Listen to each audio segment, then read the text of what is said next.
ನನಗೆ ಎಲ್ಲ ಖರ್ಚು ಕೂಡಿದ್ರೆ ಸುಮಾರು ನನಗೆ 80 ಒಣ ಮೇವು ನಮ್ಗೆ ವರ್ಷಕ್ಕೆ ಒಂದು ಮೈದೇರಿ ಮಾಡೋದು ಎಷ್ಟಾಗ್ತದೆ ನೋಡ್ಬೇಕಷ್ಟೇ. ಈ ಮೂರ್ತಿ ಕಾಶಿ ಕಾಂಚಿ ಅವಂತಿಕಾ ಪುರಿದ್ವಾರ ವತಿ ಚೈವ ಸತ್ತೈತ ಮೋಕ್ಷದಾಯಕ, ಇಲ್ಲಿ ಹೋದ್ರೆ ಮೋಕ್ಷ ಬರ್ತದೆ ಅಂತ ತಿಳ್ಕೊಂಡು ಅದಕ್ಕೆ ನಮ್ಮ ಜನ ಏನು ಹೇಳಿದರು, ಹಿಂದಕ್ಕಿನ ಜನ ಅಮಾವಾಸ್ಯೆ ದಿವಸ ಹೋಳಿಗೆ ಊಟ ಮಾಡ್ರಿ ಅಂದರು. ಅಮಾವಾಸ್ಯೆ ಇವತ್ತು ನಾಳೆಗೆ ಹೋಗಬೇಡ, ಎಲ್ಲ ಬಟ್ಟೆ ಎಲ್ಲ ಕ್ಲೀನ್ ಮಾಡು ಅಂದ್ರೆ ನಮ್ಮ ಮಾಯ ನನಗೆ ಎಲ್ಲ ಖರ್ಚು ಕೂಡಿದ್ರೆ ಸುಮಾರು ನನಗೆ 80,000 ತನಕ ತಿಂಗಳಿಗೆ ಖರ್ಚು ಬರ್ತದೆ. 80,000 ಹೇಗೆ ಅಂತ ಕೇಳಿದ್ರೆ ಲೇಬರ್ ಚಾರ್ಜ್ ಕೊಡಬೇಕು, ಲೇಬರ್ ಪೇಮೆಂಟ್ ಆಗಬೇಕು, ಆಮೇಲೆ ಅವು ಫಾರ್ಡರ್ ಆಗಬೇಕು, ಅವಕ್ಕೆ ಟ್ರೀಟ್ಮೆಂಟ್ ಆಗಬೇಕು, ಆಮೇಲೆ ಇವು ಚುನ್ನಿ ಭೂಸ ಅಂತ ಹಿಂಗೆಲ್ಲ ಇರ್ತದೆ, 108 ಇರ್ತದೆ, ಅವೆಲ್ಲ ಕೊಡಿಸಿ ಮನೆಗೆ ಖರ್ಚು ಹಿಡ್ಕೊಂಡೆ ನನಗೆ 80,000 ತನಕ ಬರ್ತದೆ.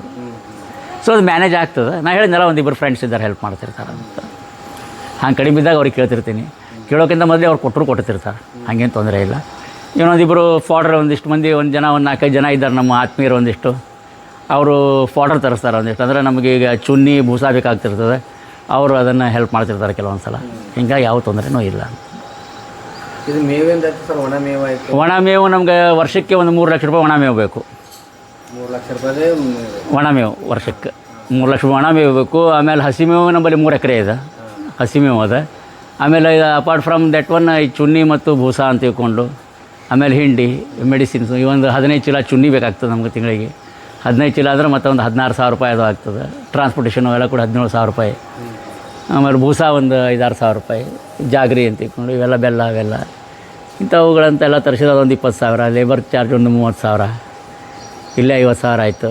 ಆಮೇಲೆ ಕಣಿಕೆ ಇದೆಲ್ಲ ಹಿಡ್ಕೊಂಡ್ರೆ ಅಂದ್ರೆ ಒಣ ಮೇವು ಎಲ್ಲ ಹಿಡ್ಕೊಂಡ್ರೆ 80,000 ತನಕ ಖರ್ಚು ಬರ್ತದೆ. ಸರ್ ನೀವು ಬರ್ಬೇಕಾದ್ರೆ ಒಂದು ಸರೌಂಡಿಂಗ್ ಒಂದು 7-8 ಕಿಲೋಮೀಟ್ರ್ ಕಣ್ಣಾಡಿಸಿದ್ರು ಕೂಡ ಎಲ್ಲಿಯೂ ಹಚ್ಚ ಹಸಿರು ಭೂಮಿ ಇಲ್ಲೇ ಇಲ್ಲ, ಎಲ್ಲ ವನ ಭೂಮಿನೇ. ಇಲ್ಲಿ ನೋಡಿದರೆ ನಿಮ್ಮ ಪಕ್ಕದಲ್ಲಿ ಒಂದು ದೊಡ್ಡದಾದ ಕೆರೆ ಇದೆ. ನಿಮಗೆ ಜೋಕ್ ಅನ್ನಿಸ್ತದೆ, 2015ರಲ್ಲಿ ಇದನ್ನು ಪ್ರಾರಂಭ ಮಾಡಿದೆ ನಾನು. ಅಲ್ಲಿ ಕ್ರಿಕೆಟ್ ಆಡ್ತಿದ್ದೆ ಕೆರೆಯಲ್ಲಿ ನಾನು. ಹಾಂ, ಈಗ ಅದು ನೀರು ತುಂಬ್ಕೊಂಡು ಬಿಟ್ಟದು. ಅಂದರೆ ನನ್ನ ಅನಿಸಿಕೆ ಏನೋ, ಇದನ್ನು ವೈಯಕ್ತಿಕ ಅಭಿಪ್ರಾಯ, ಯಾರು ನಂಬೋಗ್ಬಿಡ್ತಾರೋ ಗೊತ್ತಿಲ್ಲ, ಎಲ್ಲಿ ಆಕಳಿರ್ತಾವೆ ಅಲ್ಲಿ ನೀರು ಇರ್ತದೆ.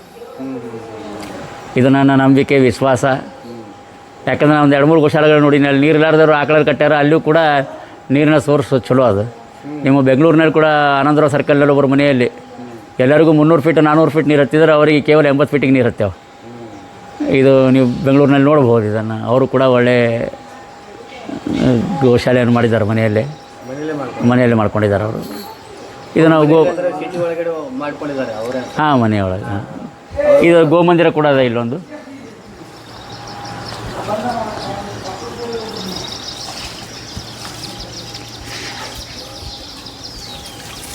ಸರ್ ನೋಡೋಕ್ಕೆ ನೀವು ಪರಿಸರ ಪ್ರೇಮಿ ಅಂತ ಅನ್ಸುತ್ತೆ. ಎಲ್ಲ ಕಡೆನೂ ಮರಗಳು ಗಿಡಗಳು ಜಾಸ್ತಿ. ಇನ್ನೂ ಭಾಳ ಇದೆ ಮಾಡೋದು, ಎಷ್ಟಾಗ್ತದೆ ನೋಡ್ಬೇಕಷ್ಟೇ. ಇದು ಗೋಮಂದಿರ ನಮ್ಮದು. ಇದು ರಾಧಾಕೃಷ್ಣನ ಮೂರ್ತಿ. ರಾಧಾಕೃಷ್ಣ ಯಾಕೆ ಸರ್? ಯಾಕಂದರೆ ಗೋಪಾಲ ನಿಜವಾಗಿ ಅವನೇ ಅಲ್ಲ, ಆಕಳ ಕಾಯ್ದ ಭಗವಂತ ಯಾರಂದ್ರೆ ಕೃಷ್ಣ ಒಬ್ಬನೇ. ಇದು ಒಂದು. ಎರಡನೇದು, ಅವನ ಜೊತೆಯಲ್ಲಿ ಇಲ್ಲಿ 7 ಆಕಳುಗಳಿರ್ತಾವೆ. 2 ಆಕಳುಗಳನ್ನು ಮಳೆ ಬರ್ತಾ ಇತ್ತಂತ ಹೊರ ಕಟ್ಟಿದ್ದೀವಿ ಒಳಗಿಂದ ಇದು. ಸೊ ಈಗ ಇಲ್ಲಿ ಸಪ್ತ ಗೋ ಪರಿಕ್ರಮ ಅಂತ ಇದಕ್ಕೆ ಕರೆಯೋದು ನಾವು. ಸಪ್ತ ಅಂದರೆ 7, ಗೌ ಅಂದರೆ ಆಕಳು, ಪರಿಕ್ರಮ ಅಂದರೆ ಪ್ರದಕ್ಷಿಣೆ ಅಂತ.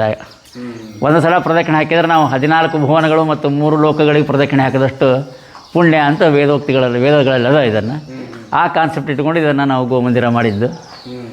ಇದಕ್ಕೆ ನಾವು ಹೆಸರು ಕೊಟ್ಟಿದ್ದು ಪಯೋನಿಧಿ ಗೋಧಾಮ ಸಪ್ತ ಗೋ ಪರಿಕ್ರಮ ಮಂದಿರ ಅಂತ ತಿಳ್ಕೊಂಡು. ಗೂಗಲ್ನಲ್ಲಿ ಸರ್ಚ್ ಮಾಡಿದರೆ ಸಿಗ್ತದೆ ನಿಮಗೆ. ಅಂದರೆ ನೀವು ಮೂಲತಃ ಆಧ್ಯಾತ್ಮಿಕತೆ ಹೆಚ್ಚು ಓದ್ಕೊಡ್ತೀರ? ಹಾಂ, ನಾನು ಇದ್ದಿದ್ದು ಲೌಕಿಕ ಜೀವನದಲ್ಲಿ ಸ್ವಲ್ಪ ಆಧ್ಯಾತ್ಮಿಕ ಚಿಂತನೆ ಮಾಡಬೇಕು ಅನ್ನಿಸ್ತಿರ್ತದೆ ಯಾವಾಗರೆ. ಯಾಕೆ ಜೀವನ ಶೈಲಿ ಎರಡೇ, ಒಂದು ಲೌಕಿಕ ಜೀವನ, ಒಂದು ಆಧ್ಯಾತ್ಮಿಕ ಜೀವನ ಅಂತ ತಿಳ್ಕೊಂಡು. ಲೌಕಿಕ ಜೀವನದಲ್ಲಿ ನಾನು, ನನ್ನ ಕುಟುಂಬ, ಬಂಗಲೆ, ಕಾರು ಇವೆಲ್ಲ ಲೌಕಿಕ ಜೀವನ. ಭಗವಂತ ಸತ್ಯ, ಅವನಲ್ಲಿ ನಿಷ್ಠೆ ಅದ, ಅವನು ಇದ್ದಾನೆ ಅನ್ನೋ ಭಾವನೆ ಇದ್ದರೆ ಅದು ಆಧ್ಯಾತ್ಮಿಕ ಚಿಂತನೆ ಆಗ್ತದೆ. ನಾವು ಲೌಕಿಕ ಜೀವನದಲ್ಲಿ ಆಧ್ಯಾತ್ಮಿಕ ಚಿಂತನೆ ಕಡೆ ಹೋಗ್ಬೇಕಂತ ಬಯಸಿದ್ದ ಸಣ್ಣ ಶಿಶು ಇದ್ದಂಗೆ, ನಾನು ಮಗು ಇದ್ದಂಗೆ. ಇದರಲ್ಲಿನೂ ಕೂಡ ಭಾಳಷ್ಟು ವಿಷಯಗಳನ್ನು ತಿಳ್ಕೋದದ. ಅಷ್ಟು ಸರಳ ಅಲ್ಲ, ಇದಕ್ಕೆ ಗುರು ಬೇಕಾಗ್ತದೆ. ಪ್ರಯತ್ನ ಮಾಡ್ತಾ ಇದ್ದೀವಿ, ಹುಡುಕ್ತಾ ಇದ್ದೀವಿ ಗುರುಗಳನ್ನು. ಸದ್ಯಕ್ಕಂತೂ ಆಕಳೆ ನನ್ನ ಪಾಲಿ ಗುರುಗಳು, ಅದನ್ನು ಕಾಯುವ ಕೃಷ್ಣನೇ ನನಗೆ ದೇವರು ಅಂತ. ಇವೆಲ್ಲ ನಾವು ಕಾರಣಕ್ಕೆ 7 ಯಾಕೆ ಕಟ್ಟಬೇಕು ಅನ್ನೋದಕ್ಕೆ. ಸರಿ, ಇದು ಅರ್ಥ ಏನಂತ? ಅಯೋಧ್ಯೆ ಅಂದರೆ ಮೋಕ್ಷಪ್ರದವಾದಂಥ ಸ್ಥಳಗಳು ಅಯೋಧ್ಯ, ಮಥುರಾ, ಮಾಯಾ, ಕಾಶಿ, ಕಾಂಚಿ, ಅವಂತಿಕಾ, ಪುರಿದ್ವಾರ ವತಿ ಚೈವ ಸತ್ತೈತ ಮೋಕ್ಷದಾಯಕ, ಇಲ್ಲಿ ಹೋದ್ರೆ ಮೋಕ್ಷ ಬರ್ತದೆ ಅಂತ ತಿಳ್ಕೊಂಡು. ಅದೇ ರೀತಿ ಚಿರಂಜೀವಿಗಳಂತ ತಿಳ್ಕೊಂಡು ಅಶ್ವತ್ಥಾಮೋ ಬಲಿರ್ವ್ಯಾಸೋ ಹನುಮಾಂಶ ವಿಭೀಷಣ ಕೃಪಪರಶುರಾಮಶ್ಚ ಸಪ್ತೈತೆ ಚಿರಂಜೀವಿನ ಅಂತಿಕೊಂಡು 7 ನದಿಗಳು ಗಂಗೆ ಚ ಯಮುನೆ ಚೈವ ಗೋದಾವರಿ ಸರಸ್ವತಿ ನರ್ಮದೆ ಸಿಂಧು ಕಾವೇರಿ ಜಲಸ್ಮಿನ್ ಸನ್ನಿಧಿಂ ಕುರು ಅಂತಿಕೊಂಡು ಆಮೇಲೆ ನಮ್ಮ ಜೀವನ ಹೆಂಗಿರಬೇಕು ಅಂದ್ರೆ ಗಾವೋ ಮಮಾಗ್ರತೋ ನಿತ್ಯಂ ಗಾವಃ ಪೃಷ್ಠತ ಏವ ಚ ಗಾವೋ ಸರ್ವತಶ್ಚೈವ ಗಾವಂ ಮಧ್ಯೆ ವಸಾಮ್ಯಹಂ. ನಾವು ಆಕಳ ಮಧ್ಯದಲ್ಲೇ ಜೀವನವನ್ನು ಮಾಡಬೇಕು ಅಂತ, ನಮ್ಮ ಪ್ರಾಣನ ಹೋದರೆ ಆಕಳ ಮಧ್ಯದಲ್ಲೇ ಹೋಗ್ಬೇಕು ಅಂತ ತಿಳ್ಕೊಂಡು. ಇದು ಗರುಡ ಪುರಾಣದಾಗ ಇದನ್ನು ಭಾಳಷ್ಟು ಹೇಳ್ಯಾರ, ಅದರ ಬಗ್ಗೆ ಅದ. ಆಮೇಲೆ ವೇದಗಳ ಬಗ್ಗೆ, ಶಾಸ್ತ್ರಗಳ ಬಗ್ಗೆ ಅದನ್ನು ಕೊಡ್ತೀವಿ, ಋಷಿಗಳ ಬಗ್ಗೆ ಕೊಡ್ತೀವಿ. ಕಶ್ಯಪೋತ್ರಿ ಭರದ್ವಾಜ ವಿಶ್ವಾಮಿತ್ರೋ ತಥೋ ಗೌತಮಃ ಜಮದಗ್ನಿ ವಸಿಷ್ಠಶ್ಚ ಸಪ್ತೈತೆ ಋಷಃ ಸ್ಮೃತ ಅಂತಂದು ಈ 7 ಮಂದಿ ಋಷಿಗಳನ್ನು ನೆನೆಯಬೇಕು ಅಂತ ತಿಳ್ಕೊಂಡು. ಅದೇ ರೀತಿ ಪರ್ವತಗಳು 7: ಮಹೇಂದ್ರೋ ಮಲಹಸ್ಸಯ್ಯೋ ದೇವತಾತ್ಮ ಹಿಮಾಲಯ ಧ್ಯೇಯೋ ರೈವತಕೋ ವಿಂಧ್ಯ ಗಿರಿಶ್ಚ ಅರಾವಲಿಸ್ತತ 7 ಪರ್ವತಗಳು ಅಂತ ತಿಳ್ಕೊಂಡು 7 ಪ್ರಾಧಾನ್ಯತೆ ಕೊಟ್ಟಿದ್ದಕ್ಕೆ ಸಪ್ತ ಗೌ ಪರಿಕ್ರಮ ಅಂತ ನಾವು ಕರೆದಿದ್ದಕ್ಕೆ. ಅಂದರೆ ಇನ್ನೊಂದು ಕಾನ್ಸೆಪ್ಟ್ ಏನಿರ್ತದೆ ಅಂತಂದ್ರೆ 3 ಲೋಕಗಳವ 14 ಭುವನಗಳವ ಅಂತ. ನಮ್ಮ ನಾಭಿ ಹೊಂಕಳದ ಕೆಳಭಾಗದಲ್ಲಿ 7 ಭುವನಗಳವ, ಹೊಂಕಳದ ಮೇಲ್ಭಾಗದಲ್ಲಿ 7 ಭುವನಗಳವ. ಅಂದರೆ ಏನು ಅತಳ ಸುತಳ ಪಾತಾಳ ರಸಾತಳ ತಳಾತಳ ಇವನ್ನೆಲ್ಲ ಕರಿತೇವಲ್ಲ, ಇವು ನಮ್ಗೆ ಅಲ್ಲಿ ಹೋಗೋದು ಆಗಂಗಿಲ್ಲ. ಈ ಆಕಳ ಕಾಲಿಂದ ಖುರಗಳಿಂದ ನಮ್ಗೆ 7 ಭುವನಗಳ ಸ್ಪರ್ಶ ಆಗ್ತದೆ, ಮೇಲಿನ ದೇಹದಿಂದ 7 ಭುವನಗಳ ಸ್ಪರ್ಶ ಆಗ್ತದೆ. ಹೀಗಾಗಿ ಒಂದು ಆಕಳನ್ನು ಮುಟ್ಟಿದರೆ 14 ಭುವನಗಳಿಗೆ ಮುಟ್ಟಿದಷ್ಟು ಅಂತ ಇದನ್ನು ಪುರಾಣಗಳಲ್ಲಿ ಬರ್ತದೆ. ಇದೆಲ್ಲ ಕಾನ್ಸೆಪ್ಟ್ ಇಟ್ಕೊಂಡು ಇದನ್ನು ನಾವು ಮಾಡಿದ್ದು. ಇದು ಅಷ್ಟಭುಜದಲ್ಲದ ಅಕ್ಟಾಗೋನಲ್ ಶೇಪ್ನಲ್ಲಿ ಈ ಮಂದಿರ ನಿರ್ಮಾಣ ಮಾಡೀವಿ. ಸರ್, ಪುರಾಣಗಳಲ್ಲಿ ಉಲ್ಲೇಖ ಆದಂಥದ್ದು ಈಗಿನ ನಾನು ಎಲ್ಲರನ್ನೂ ಕೇಳ್ತಾ ಇಲ್ಲ, ಕೆಲವರು ಅದು ಸತ್ಯನೋ ಅಸತ್ಯನೋ ಈ ಥರ ಚರ್ಚೆ ಯಾವಾಗಲೂ ಚರ್ಚೆಗಳಾಗ್ತಾನೇ ಇರಬೇಕು. ನಿಷ್ಕರ್ಷಕ್ಕೆ ಯಾವಾಗ ಬರ್ತದೆ ಮನುಷ್ಯಾಗ ಅಂದ್ರೆ ಅದನ್ನು ತಿಳ್ಕೊಂಡಾಗಷ್ಟೇ. ನಾವು ಚರ್ಚೆ ಇತ್ತಂಡ ವಾದಗಳು ಹೆಂಗಂದ್ರೆ ತರ್ಕ ಕುತರ್ಕ ವಿತರ್ಕ ಅಂತ 3 ಬರ್ತಾವೆ. ತರ್ಕದಿಂದ ನಾವು ಎದುರಾಳಿಯ ಮೇಲೆ ನಮ್ಮ ಪ್ರಾಬಲ್ಯವನ್ನು ಸಾಧಿಸ್ಬೋದು, ಕುತರ್ಕದಿಂದ ಎದುರಾಳಿಯನ್ನು ಸೋಲಿಸಬಹುದು, ವಿತರ್ಕದಿಂದ ನಮ್ಮ ಸತ್ಯವನ್ನು ಸ್ವೀಕಾರ, ನಾ ಹೇಳೋದು ನೀವನ್ನು ಅರ್ಥ ಮಾಡ್ಕೋಬೋದು. ಸಾಮಾನ್ಯವಾಗಿ ಎಲ್ಲರೂ ಈಗ ಮಾಡೋದು ಕುತರ್ಕನೇ. ಈಗ ಹೇಳಿಲ್ಲ, ನಾನು ಗೋಮತದ ಬಗ್ಗೆ ಮಾತಾಡ್ತಾರೆ ಅವರು, ಎಲ್ಲೆಲ್ಲೋ ನಿಂತು ಮಾತಾಡ್ತಾರೆ. ಆಕಳು ಉಚ್ಚಿ ಕುಡಿಯೋರು ಆ ಆಕಳು ಉಚ್ಚಿ ಎದಕ್ಕೆ ಅಂತಾರೆ ಅನ್ನೋ ಜ್ಞಾನ ಇರೋಂಗಿಲ್ಲ ಕೆಲವೊಬ್ಬರಿಗೆ. ಎಲ್ರಿಗೂ ಅಂತಲ್ಲ, ಕೆಲವೊಬ್ರು ಮಾತಾಡ್ತಿರ್ತಾರೆ. ಅವ್ರಿಗೆ ಆಕಳ ಬಗ್ಗೆ ಗೊತ್ತಿದ್ರು ಮಾತಾಡಬೇಕು. ಅದು ಯಾವ ಟೈಮಿಗೆ, ಯಾಕಂದ್ರೆ ನಮ್ಮಲ್ಲಿ ದೊಡ್ಡ ಮಹಾನ್ ವ್ಯಕ್ತಿಗಳ ಹೆಸರನ್ನು ಹೇಳಕ್ಕೆ ಬಯಸಂಗಿಲ್ಲ. ಅವರು ಕೂಡ ಸ್ವಮೂತ್ರ ಪಾನ ಮಾಡ್ತಿದ್ರು, ತಮ್ಮ ಮೂತ್ರವನ್ನು ತಾವೇ ಕುಡಿತಾ ಇದ್ರು ಆರೋಗ್ಯಕ್ಕಾಗಿ. ಬೇರೆ ಹೆಸರು ಕೇಳೀವಿ ನಾವು, ನಾ ಹೆಸರನ್ನು ಉಲ್ಲೇಖ ಮಾಡಲಿಕ್ಕೆ ಬಯಸಂಗಿಲ್ಲ, ಯಾಕಂದ್ರೆ ಮಹಾನ್ ವ್ಯಕ್ತಿಗಳಿದ್ರು ಅವರೆಲ್ಲ. ಅದರ ತಪ್ಪೇನಿಲ್ಲ ಉಲ್ಲೇಖ ಮಾಡಿದರೆ, ಆದರೂ ಕೂಡ ಅದನ್ನು ಸಮಂಜಸ ಅನ್ಸಂಗಿಲ್ಲ. ಅದು ತಿಳ್ಕೊಂಡ್ರೆ ಎಲ್ಲೆಲ್ಲಿ ಏನದ ನಮಗೆ ಗೊತ್ತಿಲ್ಲ. ಈಗ ನಾವು ಕೇಳೋ ಸರಳ ಪ್ರಶ್ನೆ, ನೀವೇನು ಉಸಿರಾಡ್ತೀರಾ? ಗಾಳಿಯನ್ನು. ಗಾಳಿ ನಿಮ್ಮ ಕಣ್ಣಿಗೆ ಕಾಣಿಸ್ತದ? ಮತ್ತು ಗಾಳಿದ ಅಂತ ಹೆಂಗೆ ಹೇಳ್ತೀರಿ? ಎಕ್ಸ್ಪೀರಿಯೆನ್ಸ್ ಆದಾಗೆ ಅದನ್ನು ಹೇಳಕ್ಕೆ ಸಾಧ್ಯ ಅಲ್ಲ. ನಮ್ಗೆ ಎಕ್ಸ್ಪೀರಿಯೆನ್ಸೇ ಇಲ್ಲ. ಸುಮ್ಮನೆ ಎಲ್ಲದರ ಬಗ್ಗೆ ನೆಗೆಟಿವ್. ಯಾವುದೇ ಜಾತಿ, ಯಾವುದೇ ಧರ್ಮ, ಯಾವುದೇ ಪಂಥದಲ್ಲಿ ಹಿಂದಿನ ಜನ ಏನು ಮಾಡ್ಕೊಂಡು ಬಂದಾರ ಅದೆಲ್ಲವೂ ಹಿಂದೆ ವೈಜ್ಞಾನಿಕ ಸತ್ಯ ಅದ. ನಾನು without sense there is no science. ಜ್ಞಾನ ಇದ್ದವನಿಗೆ ಮಾತ್ರ ವಿಜ್ಞಾನ ಅರ್ಥ ಆಗ್ತದೆ, ಜ್ಞಾನ ಇಲ್ಲಾಂದ್ರೆ ವಿಜ್ಞಾನ ಅರ್ಥ ಆಗಂಗಿಲ್ಲ. ಅಂದ್ರೆ ಜ್ಞಾನದ ಹಿಂದೆ ಒಂದು ಅಕ್ಷರ ಹಚ್ದೇವು ನಾವು, ವಿ ಅಂತ ತಿಳ್ಕೊಳ್ಳೋದು ವಿಜ್ಞಾನ ಆಯಿತು.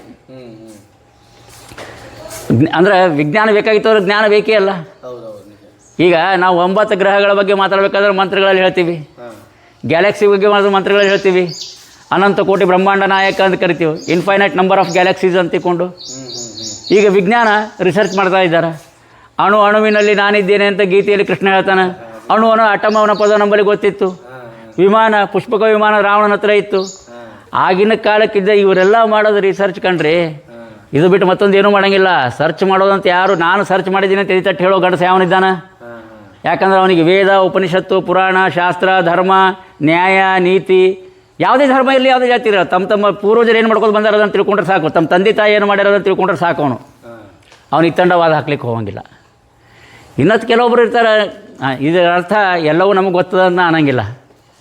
ಕೆಲವೊಬ್ಬರು ಅವ್ರವ್ರ ವಿಚಾರ, ಅವ್ರವ್ರ ಬುದ್ಧಿಮಟ್ಟ, ಏನು ಮಾತಾಡಬೇಕು ಬಿಡಬೇಕು ಅನ್ನೋದವ್ರು ಗೊತ್ತಿರೋಂಗಿಲ್ಲ, ಮಾತಾಡ್ತಿರ್ತಾರೆ. ಅದಕ್ಕೇನು ತೊಂದರೆ ಇಲ್ಲ, ಅವ್ರ ವೈಯಕ್ತಿಕ ವಿಷಯ. ಅದನ್ನು ಸರ್, ಇದು ನಂಬಿಕೆ ಮತ್ತು ಮೂಢನಂಬಿಕೆ ಬಂದಾಗ ಮತ್ತೆ ಅದಕ್ಕೆ ಯಾವ ರೀತಿ ಪ್ರತಿಕ್ರಿಯೆ ಕೊಡ್ತೀರ? ನೋಡಿರಿ, ನಂಬಿಕೆ ಮೂಢನಂಬಿಕೆ ಅಂತಂದರೆ ಕೆಲವೊಂದು ಜನರಲ್ಲಿ ಭಯ ಭಕ್ತಿ ಹುಟ್ಟಿಸ್ಲಿಕ್ಕೆ ಹಿಂದಕ್ಕಿನವ್ರು ಕೆಲವೊಂದು ಸಂಪ್ರದಾಯಗಳನ್ನು ಮಾಡಿದರು. ಆಗಿನ ಕಾಲಕ್ಕೆ ಅದು ಸರಿ ಇತ್ತು.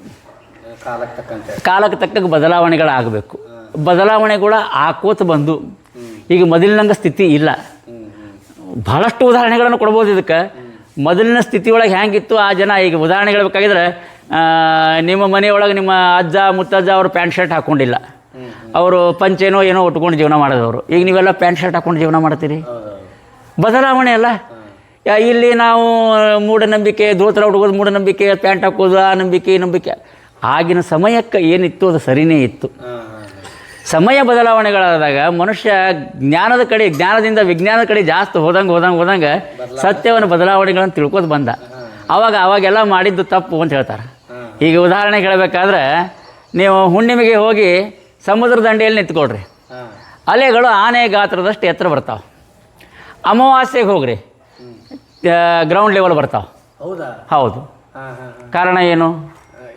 ಇಲ್ಲೂ ಕೂಡ centrifugal and gravitational force between Moon and earth, ಇದು ಕಾರಣದ. ಅದೇ ರೀತಿ ನೀವು ಪೇಪರನ್ನು ತೆಗೆದು ನೋಡ್ರಿ, ಅಮಾವಾಸ್ಯೆ ದಿವಸ ಸಾವುಗಳ ಸಂಖ್ಯೆ ಜಾಸ್ತಿ ಆಗಿರ್ತದೆ.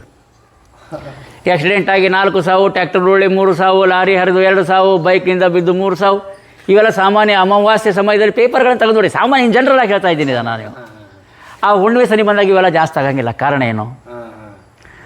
ಅದಕ್ಕೆ ನಮ್ಮ ಜನ ಏನು ಹೇಳಿದರು? ಹಿಂದಕ್ಕಿನ ಜನ ಅಮಾವಾಸ್ಯೆ ದಿವಸ ಹೋಳಿಗೆ ಊಟ ಮಾಡಿರಿ ಅಂದರು.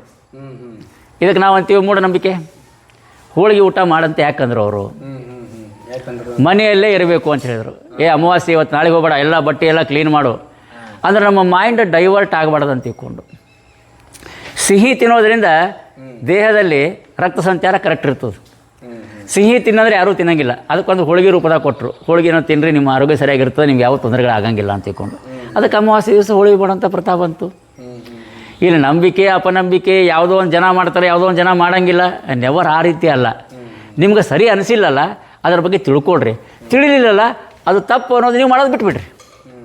ಅದು ಯೂನಿವರ್ಸಲ್ ಆಗಿ ಅದು ತಪ್ಪು ಅದು ಸರಿ ಅಂತ ಹೇಳೋಕ್ಕಾಗಲ್ಲ ಅಂತ ನನಗನ್ನಿಸ್ತದೆ. ಇದು ವೈಯಕ್ತಿಕ ಅಭಿಪ್ರಾಯ. ಇದು ಯಾರ ಮೇಲೆ ಹೇರೋದಂಥದ್ದಲ್ಲ, ಏನಲ್ಲ.